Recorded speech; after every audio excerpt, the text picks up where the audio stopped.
नमस्कार। दूरदर्शन पणजी गोवा के इस खास कार्यक्रम में आप सभी का स्वागत। आज हमारे बीच स्टूडियो में मौजूद हैं जवाद अस्कारी जी, जो अंतर्राष्ट्रीय स्तर के मशहूर ईरानी फिल्म निर्देशक मजीद मजीदी के ऑफिशियल ट्रांसलेटर हैं। सर, आपका स्वागत। सर, आपसे पहला सवाल। एक मिनट, अगर आप इजाज़त दें जी। तो इससे पहले कि आप सवाल करें, जी बिना सवाल किए हुए मैं आपके सामने कोई खूबसूरत जवाब रखना चाहता हूँ। जी ज़रूर। दूरदर्शन का तो मैं शुक्रिया बजा लाना चाहता हूँ कि उन्होंने इजाज़त दिए, लेकिन ये दूरदर्शन गोवा का हिस्सा है और गोवा वो दुनिया है जिसे पहली बार मैंने हर एंगल से देखा। और मैंने यहाँ आने के बाद जो मित्रता देखी, फ्रेंडलीनेस देखी, खूबसूरत जगह जगह पे छुपे हुए जन्नत को देखा, तो मैंने कहा हमारे लिए तो ये वादा है कि हम उस दुनिया में जन्नत पाएंगे, लेकिन गोवा वालों को तो वक्त से पहले ही जन्नत मिल गया। तो मेरे दिल में ये आया है कि ये इतनी सारी खूबियाँ जो ऊपर वाले ने गोवा को दी है, लेकिन लोगों ने सिर्फ एक ही एंगल से गोवा के बीच की तरफ ही देखा है। बिल्कुल। उसके बीच में नहीं देखा कि इसके अंदर क्या क्या दुनिया छुपी हुई है। बिल्कुल सही। उनकी प्रकृति, उनके नेचुरल जो पेड़ है, जो पुराने पुराने जो घर है, मकान है, सड़कें हैं, दिल लुभा दिया मेरा। और मैंने इंतखाब किया हूँ कि बहुत जल्द मैं यहाँ आके गोवा में बसने वाला हूँ, गोवा वालों के दिल में बसने वाला हूँ। Long live Goa. जी, शुरू कीजिए आप। जी, मैं आपके खिदमत में हूँ। जी। एक बहुभाषी व्यक्ति बनने के लिए मुझे यकीन है कि आपका बचपन बहुत दिलचस्प और समृद्ध वातावरण में बीता होगा। आप अपने बचपन के बारे में थोड़ा बताइए हमें। आपने जिस अंदाज से पेश किए बस और जोड़ा है मेरे हाल को, मेरे प्रेजेंट को, मेरे बचपन से, ये सोचते हुए कि मेरा बेस, मेरा फाउंडेशन बड़ा मजबूत होगा। मेरे इर्द गिर्द जो है क्या कहते हैं, दौलत ही दौलत होगी, मेरे माँ बाप पढ़े लिखे होंगे। तो आप सुनिए, ये सब कुछ बात नहीं है।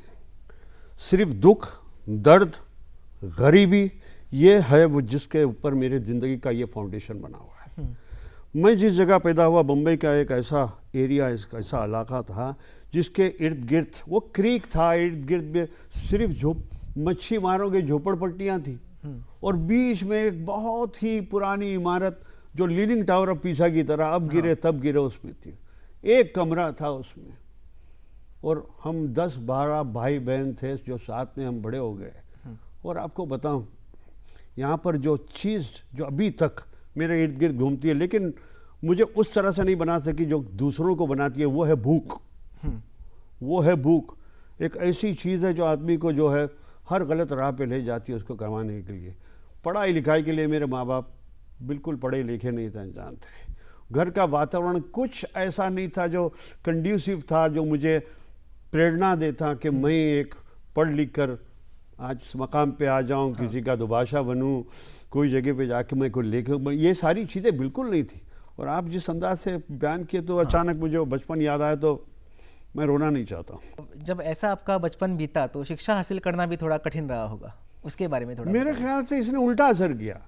जी। यकीन मानिए, आप हंसना चाहें तो हंसिए, रोना चाहते तो रोइए, लेकिन एक मंजर है स्कूल का जो 12 किलोमीटर दूर है, जहाँ जाने के लिए, आने के लिए पैसे नहीं है, विदाउट टिकट मुझे आना है। जी। Without ticket. हाँ। 1 साल 2 साल की भी बात नहीं, एसएससी नहीं, 11 साल तक। और उस समय की मुझे पहुंचना है 9 बजे और वहां से निकलना है 5 बजे।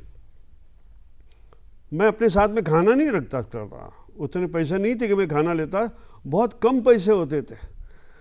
तो मैं अक्सर जो है बिना खाना खाए जो बैठता था, तो मेरे दूसरे स्टूडेंट क्लासमेट जो है, वहाँ पर एक सेक्शन था जो बेंचेस पे सब टिफ़िन खुलते थे। मैं दूर से सिर्फ उनकी खुशबू लेता था, अरोमा लेता था, और भूख डबल हो जाती थी। आप ये याद रखिए, आपको एपिटाइट के लिए जो अरोमा आता तो आपको भूख मिले। लेकिन इस भूख ने क्या किया, इस भूख ने क्या किया कि मैं बैठे बैठे क्या करूँ, अपने आप के लिए रोऊँ। मैंने किताबें पढ़ना शुरू किया जो मेरे बैग में था। हाँ। मैं 1 नहीं, 2 नहीं, 3 नहीं, 4, 5 जो भी सब्जेक्ट थे सबको रट डालता था। जी। अब उसके बाद क्या करूँ, मुझे सब आ गया था। एक बार पढ़ने से मेरे जहन में बैठ गया था, पिक्चर इस मेमोरी की तरह। मैं क्या करता था पता है, अब 2 महीने के बाद मैं दूसरे क्लास में जाता था। मैं खुद जब सेकंड में था तो थर्ड में जाता था। 2 महीने के अंदर थर्ड वाले का भी एक का किताब उठा के चुरा के वो भी पढ़ लेता था। हाँ।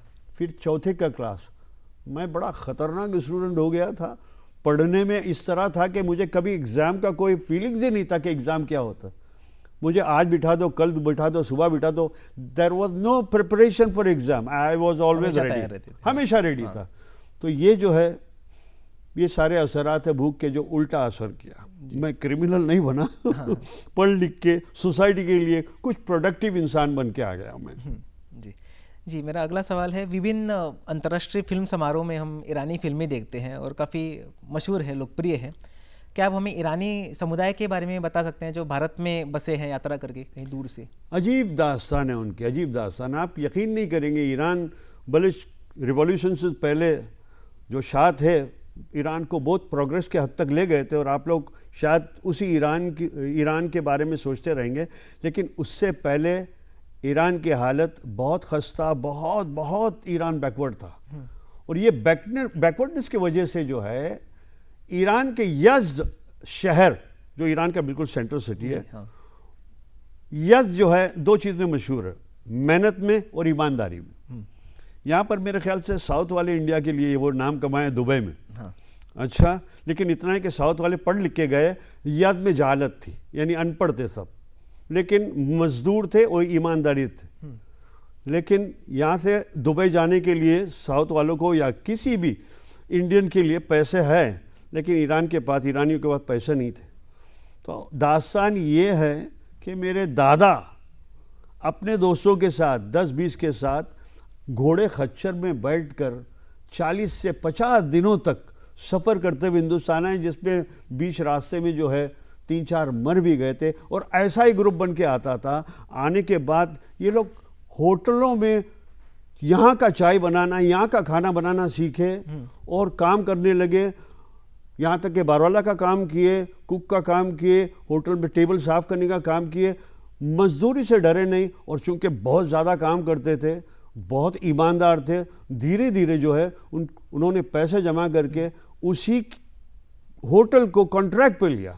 और जब बहुत साल बीत गए तो और पैसे कमाए, तो उसी होटल को उन्होंने खरीद भी लिया। ये दास्तान है। मेरे वालिद का भी है, किसी दूसरे ईरानी लड़के का भी यही दास्तान है कि उनके वालिद इसी होटल में नौकर बन के आए थे, आज सेठ बन के बैठे हैं, लेकिन उनके दूसरे जनरेशन को उन्होंने नहीं चाहा कि वो भी उनकी तरह ना हो, इस तरह से काम करे।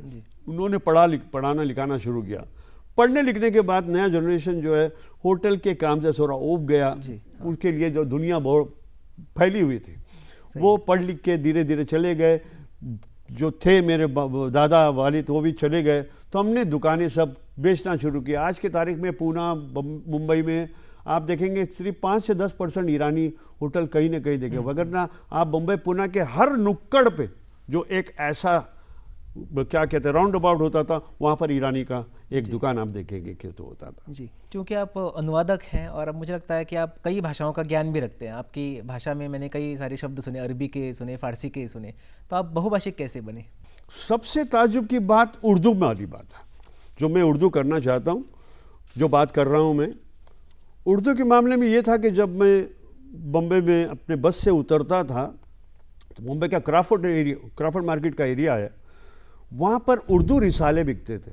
और उर्दू जो का सीखने का आरंभ हुआ, मैं अपने दुकान में बैठता था, रेस्टोरेंट में बैठता था, छोटा सा रेस्टोरेंट था, तो उसमें उर्दू टाइम्स, इनकलाब 2 अखबारात आया करते थे, और मेरे ग्राहक लोग बैठ के पढ़ते थे। पढ़ना किसको कहते हैं? मैं 10 साल तक स्कूल नहीं गया। मैं वो आदमी के 6 साल 5 साल के अंदर जिसके माँ बाप उठा के, मैं 10 साल तक ऐसे ही रहा। ये हर वक्त जो एक इंसान, जो मेरा दोस्त बना हुआ था, एक कस्टमर, वो हमेशा आके मैं उसको छेड़ता था। एक क्या कहते हैं सीरीज आता था, चंगू मंगू। मैं ये तस्वीर जब देखता था तो मुझे कहानी समझ में नहीं आती थी क्या है, तो पढ़ के सुनाता था। वो कहता था तो पढ़ता कैसे? तो उसने पढ़ना सिखाया, अ ब त स, उसके जो प्रोनाउंसिएशन होता है, मुझे उस वक्त पता चला, इस तरह पढ़ा। मैं वहाँ पर उर्दू सीखी मैंने, और उसको डेवलप करने के लिए मैं रास्ते पे पड़े हुए जो क्राफर्ड मार्केट कहते हैं, जब बस से उतरता था तो वहाँ पर पुराने रिसाले शमा और बानू, और हिंदी में उसका सुषमा आता था, उसको मैं ख़रीदने के लिए बैठ जाता था। और वो उस वक्त 5 पैसे के होते थे, मेरे पास 20 पैसे रहते थे। मैं बड़े मुश्किल से 5 पैसे का एक किताब खरीद सकता था। जिस दिन मैं 2 किताब खरीदता था, उस दिन मैं खाना नहीं खा पाता था।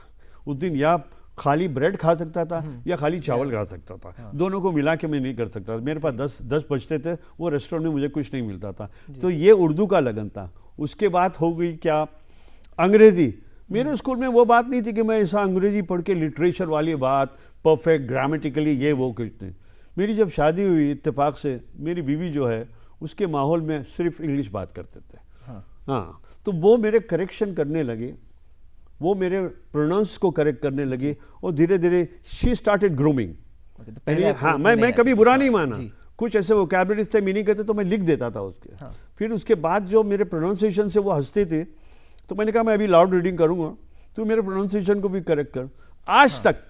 आज तक सुबह सुबह जो 10 मिनट से 15 मिनट तक मेरा लाउड रीडिंग होता है और वो मेरे प्रोनाउंसिएशन को करेक्ट करती है। ये तो हो गई। तो पर्शियन वाली बात बता दूं, मैं जिस स्कूल में गया उस ज़माने में ईरान का जो बादशाह रिजा शाह था, वो गवर्नमेंटल क्या कहते हैं उसको, फंड मिलता था। तो किताबें भी वहाँ से आती थी। लेकिन वो कितना पढ़ा मैं पर्शियन, पता है आप, BAT बैट CAT कैट इस तरह का पर्शियन पढ़ने के बाद वो इंग्लिश मीडियम में चेंज हो गया। तो पर्शियन का भी फाउंडेशन इस तरह से बढ़ा है कि वहाँ पर ईरान कल्चरल हाउस में रिसाले आया करते थे, इत्तलाते हफ्ते की, वीकली मैगजीन। उधर जाके या किसी दोस्त से मैं लेके बहुत सारे पर्शियन के भी मैगजीन पढ़े। तो मैगजीन, पर्शियन मैगजीन, उर्दू, ये 2 इससे था। और इंग्लिश का जहाँ तक मामला था, sorry I want great credit to my school but to my wife, and she taught me English also. देखिए, विभिन्न क्षेत्रों में जब हम काम करते हैं और उस क्षेत्रों में काम करने के काबिल होने के लिए विभिन्न भाषाओं का ज्ञान होना आवश्यक है, और वो आपके लिए फ़ायदेमंद भी रहा होगा। उस पर थोड़ी। हाँ, फ़ायदेमंद क्या, मैं आपको क्या बताऊं। लोग अगर हथियार का इस्तेमाल करते हैं, उनको नहीं पता है कि आप जब किसी भी ज़बान पर कमांड जब करते हैं तो आपको प्यार देके खींचना है, आप वो कर सकते हैं। आप अपने तेवर बता के डोमिनेट करना चाहते हो, तो ज़बान अगर आपका पावरफुल है तो आप जगह पे सामने वाले को बस में कर लेते हैं। मैं आपको बताऊं, ये भाषा का जो सबसे बड़ा फ़ायदा हुआ वो 2 है कि जब मैं 1990 में हांगकांग गया और 2003 में मैं हांगकांग से वापस आया, यानी 13 साल मैं जब वहाँ गया तो किसी मस्जिद में मैं नमाज़ पढ़ने गया था, तो मेरे तारुफ कराया, अपना परिचय कराया, पता है कि मैं बम्बई से आया। तो बोले, जब बात करने लगा बहुत ताज्जुब किए उन लोगों ने। मैंने कहा जब ईरानी हो, बोला ओ तो पर्शियन आता होगा, मतलब बहुत अच्छी तरह आता। बोले यहाँ के सुप्रीम कोर्ट में जाओ और दुभाषा बन जाओ, इंटरप्रेटर बन जाओ। और जब मैं वहाँ गया और उनको पता चला मैं 30 ज़बान में एक्सपर्ट हूँ, स्पेशली उर्दू में, उर्दू में मेरा कमांड है, तो मुझे उर्दू का ख़ास IT बनाया गया। मेरा IT नंबर B003 अभी तक मुझे याद है। हम रजिस्टर्ड है सुप्रीम कोर्ट के, हांगकांग के। तो 13 साल में मैंने इतने क्रिमिनल केसेस किए, इतने ट्रायल और प्लीज में रहे कि आज मैं आधा वकील भी हूँ, लेकिन वकील बोल नहीं सकता हूँ, कपड़े पहना हूँ लेकिन वकील नहीं हूँ, दिखता हूँ वकील। तो मुझे हांगकांग के कोर्ट में जाना, और मेरा नंबर 9:30 बजे मैं पहुँच के फॉर्म जब भर देता था, 9:30 अराइवल, और अगर मुझे 4 बजे तक भी ऐसा बैठना पड़ता था तो मुझे 9 से 4 बजे तक 7 घंटे के जो पैसे मिलते थे वो यहाँ के तकरीबन 15 से 20 हज़ार रुपये होते थे तब के।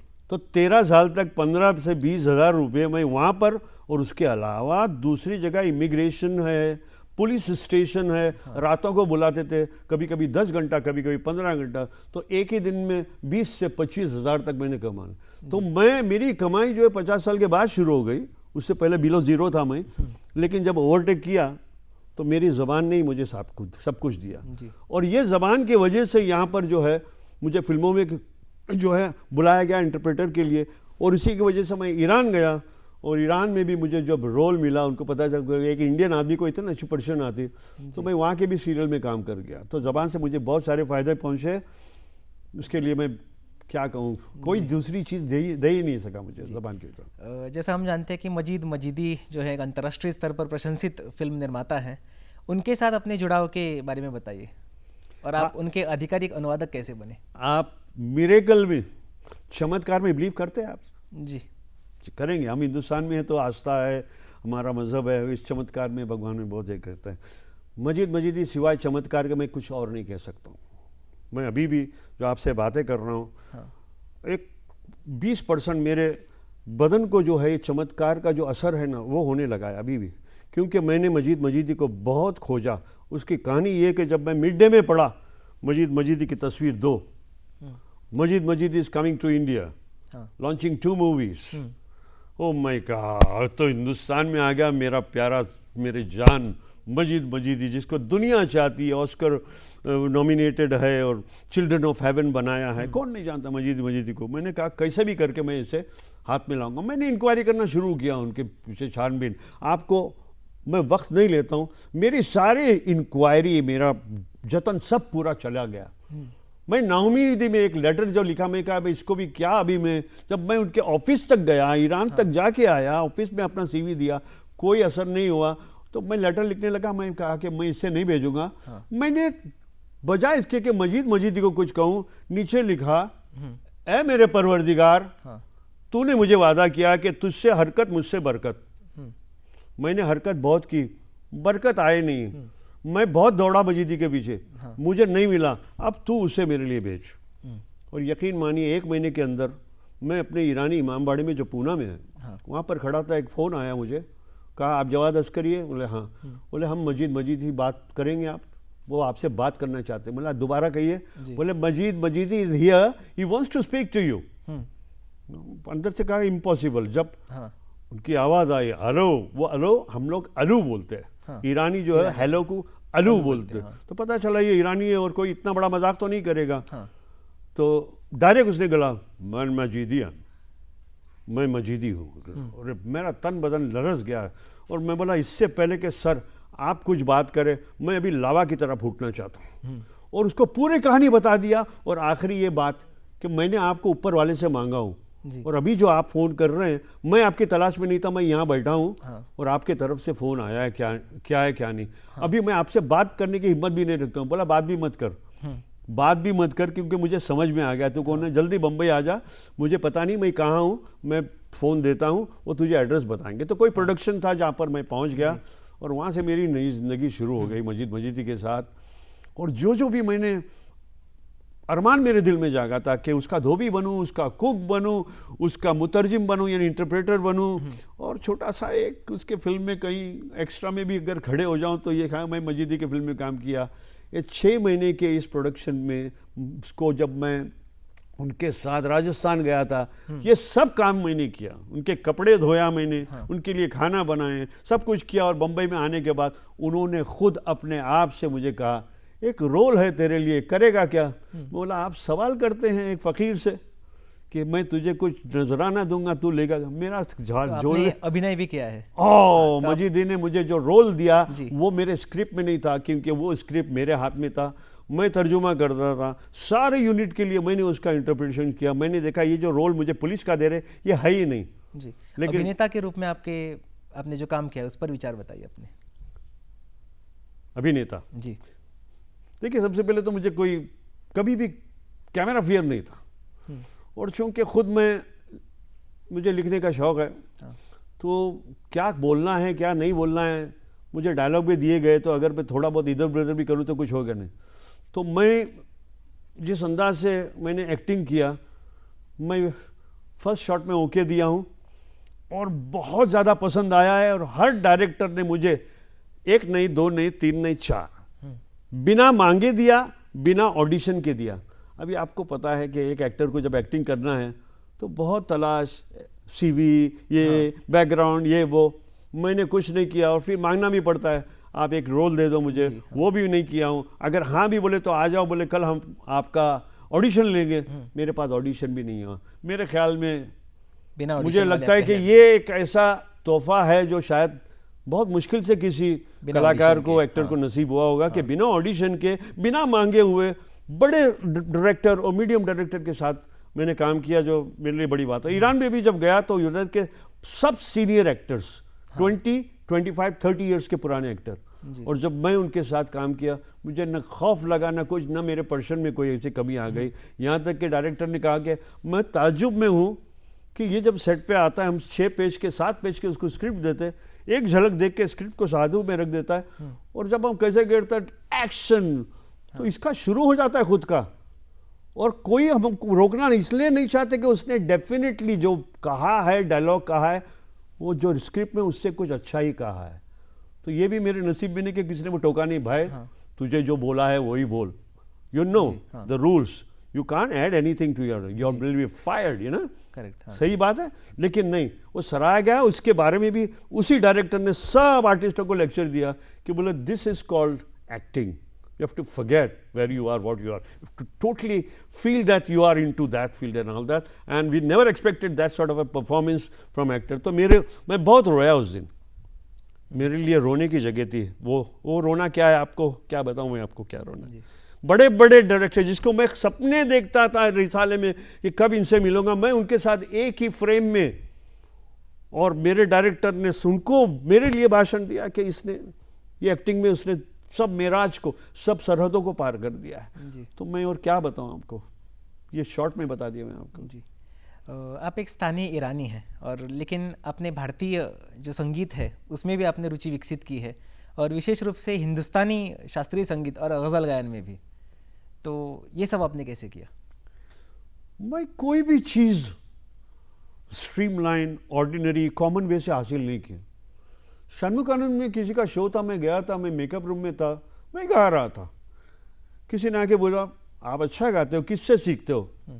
मैं देखिए ईरानी है, ईरानी रेस्टोरेंट वाला है, मजदूर आदमी है, होटल में बैठता है, चाय, ये खीमा पाऊँ, मस्का पाऊँ, ये सब बेचते, ये बैकग्राउंड हम सब ईरानियों का। वो और बात है कि आज कोई डॉक्टर बनाए, कोई इंजीनियर बनाए। अभी आप तो उसने जैसे ही पूछा आप किससे सीखते हो, मैंने कहा इसमें क्या सीखना है, संगीत क्या सीखना है, रेडियो सुनते हैं, कोई भी गा लेता है इसमें। तो समझाया, बोले नहीं बेटा ऐसा नहीं, आप बहुत अच्छा गाते हो, तुमको सीखना पड़ेगा, तुम्हें शौक है सीखने का है? बोला हाँ शौक है, क्यों नहीं हो, संगीत जानते हो? बोला कुछ नहीं जानता हूँ मैं। तो मुझे एड्रेस दिए, और वो एड्रेस ऐसा निकला कि मेरे घर में एक मेहमान आई जो वो भी इस इंसान को जानते थे। मैं नाम अभी लूँ तो आज बेहतर होगा, उस्ताद ताज अहमद खान साहब। ये वो हस्ती है जो बड़े गुलाम अली खान के संगत में हारमोनियम बजाते थे, अच्छे क्लासिकल सिंगर थे। उन्होंने मुझे गाना सिखाना शुरू किया। तो मैं बोला देखो ये सा रे गा बा मैं नहीं कर सकूंगा सर, आप मुझे गाना कैसा गाते करना। तो उन्होंने कहा अच्छा मैं तुम्हें सिर्फ सुर के बारे में बताता हूँ कि एक गाने को तुम्हें सुर में जब गाना है, बिना संगत के कोई भी चीज़ नहीं, मैं तुम्हें ऐसा सिंगर बनाऊंगा। मुझे उससे बड़े मजाक से बोले थे, हर सिंगर को जब गाना कहते हैं, ये जोक भी बन गया। आप देखिए मिमिक्री आर्टिस्ट में मेरा गला खराब है, आज सर्दी हुआ, ये हुआ। बोले न तुम्हें सर्दी होगी, बल्कि तुम क्या करो प्रोग्राम से पहले इतना अचार खाओ, तेल वाला, कोक भी पियो ठंडा ठंडा, और तुम जाके करोगे, मैं तुम्हारा वो मखरज खोलूंगा, वो हिस्सा खोलूंगा जिससे तुम गा सको। और यकीन मानिए अभी तक उनकी उंगलियों की नोक जो है ना, यहाँ से गा, यहाँ से गा। बोला यहाँ से कैसे गाऊं, मैं तो यहाँ से गाना चाहिए। एक भाषा होती है सीखने की। मैं बड़ा जाहिल था, मैं बड़ा जाहिल था, मुझे ये भाषा का समझ इतनी भी नहीं थी, तमीज भी नहीं थी, तमीज भी नहीं थी जी। तो लेकिन उन्होंने सिखाया, और कामयाबी के साथ सिखाया, और सिर्फ सुर के बारे में सिखाया जी। समय की सीमा को देखते हुए हम यहीं पर कार्यक्रम ख़त्म करना चाहते हैं, लेकिन जाते जाते अगर आप एक उम्दा गीत गाएंगे तो इस मुलाकात में 4 चांद लग जाएंगे। आपको सिर्फ वो सुर का कमाल, मैं आपको गीत क्या गाऊं, मैं आपको अपने सुरों से बता सकता हूं कि मेरे उस्ताद ने मुझे क्या दिया। सा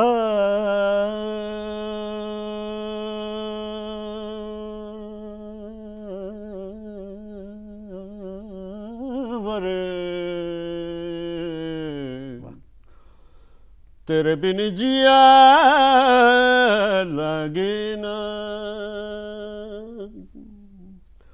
जलूं तेरे प्यार में, करूं इंतजार पिया, किसी से कहा जाए ना।